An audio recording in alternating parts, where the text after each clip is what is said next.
When he finally was arrested, and we saw him on television, I knew that it was him. How could I not? He was in my face for hours. Horrible memories that you wouldn't forget. I did not want anyone to know what happened. I thought that, there's a lot of reasons that many victims don't tell what has happened to them. In fact, probably 80% of rapes and sexual assaults are never reported. Everyone has their own reasons. Some of my reasons were that I felt embarrassed and stupid. I was ashamed. I thought that if my mother found out, she'd make me drop out of school and go home. I thought that people who knew me would treat me differently, that strangers would point at me and say, that's her, that's that girl that was raped. I just decided to suck it up and pretend it never happened and get on with my life. But the important thing is to remember that keeping it a secret is not just about me. Most victims don't share.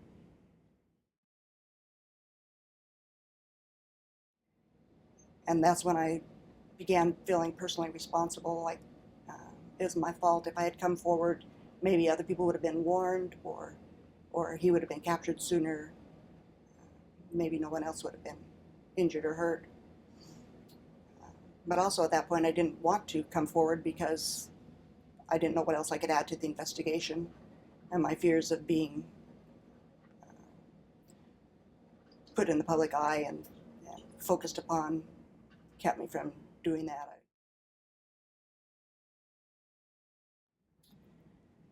Initially, I made some poor decisions. I dropped out of social life. I began self-medicating, which was not in my personality at all. There are a lot of victims I've learned since then that use that as a coping mechanism, either alcohol or drugs as some way to make themselves feel better. I used that for a couple of years, and then finally I was able to push it all inside and contain it and pretend it never happened and just go on with my life.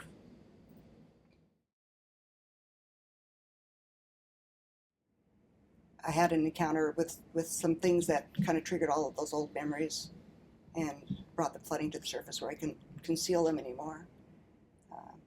I discovered that was post-traumatic stress disorder, which I sort of thought was maybe, I'd heard of PTSD, but I thought maybe it was a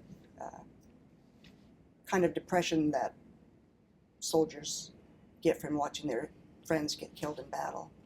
I've since learned that anyone can get PTSD who has experienced or even witnessed a traumatic event of any sort.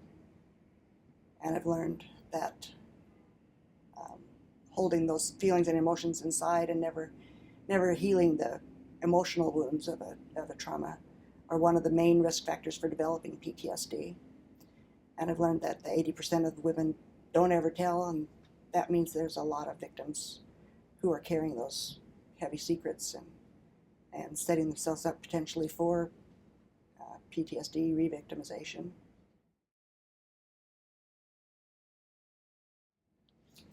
I wrote the book for myself.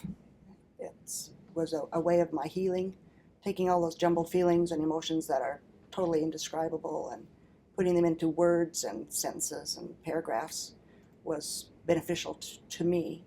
I had no intention of actually publishing the book. I just was writing it more like a journal, just a story for me. And through the process, I learned that there are other victims and I wasn't alone. And part of PTSD is a very lonely feeling like nobody could ever understand what you've been through and what you've experienced, because no one has experienced it. But really, there are a lot of other victims who feel exactly the same way.